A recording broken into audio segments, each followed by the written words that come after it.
আসসালামু আলাইকুম। আমি ডক্টর শেখ সার্জিনা আনোয়ার, শিশু বিশেষজ্ঞ, শিশু নিউরোলজিস্ট। আপনাদেরকে আজকে নিউবর্ন বেবির যত্ন সম্পর্কে জানাতে এসেছি।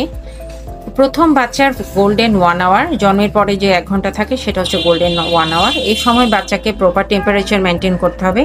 তাকে মায়ের সাথে দিয়ে দিতে হবে এবং মায়ের বুকে দুধ স্টার্ট করতে হবে। তার প্রতিবার বাচ্চাকে ধরার আগে এবং পরে হ্যান্ড ওয়াশ করতে হবে। ভিজিটার্স রেস্ট্রিক্ট করতে হবে। তার নাভির পরিপূর্ণ যত্ন নিতে হবে। এটাকে শুকনা রাখতে হবে এবং এখানে কোনো আনওয়ান্টেড জিনিস এপ্লাই করা যাবে না। বাচ্চার নখ কেটে দিতে হবে। তার ঘুমের জন্য উপযুক্ত পরিবেশ তৈরি করতে হবে। উপযুক্ত বিছানা তৈরি করতে হবে এবং প্রথম 3 দিন তাকে গোসল না করানোই ভালো। প্রথম 3 মাস তার মাথার চুল না ফেলে দেওয়াই ভালো এবং স্কিনে কোনো কিছু অ্যাপ্লাই করা যেমন তেল, লোশন এগুলো প্রথম দিকে না দেওয়াই ভালো।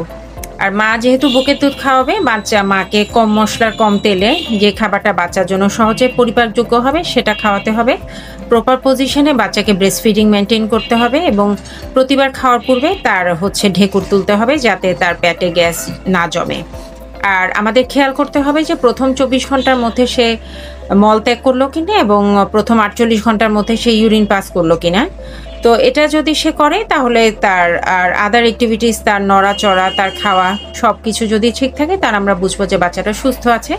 তবে এক্ষেত্রে আমাদের আরও দেখতে হবে যে বাচ্চার শরীর হলুদ হয়ে গেছে কিনা, বাচ্চার বুকে দুধ টানতে কষ্ট হচ্ছে কিনা, বাচ্চার লেথার্জি হয়ে গেছে কিনা, এরকম বিষয়গুলো আমাদেরকে একটু খুব মনোযোগ দিয়ে দেখতে হবে।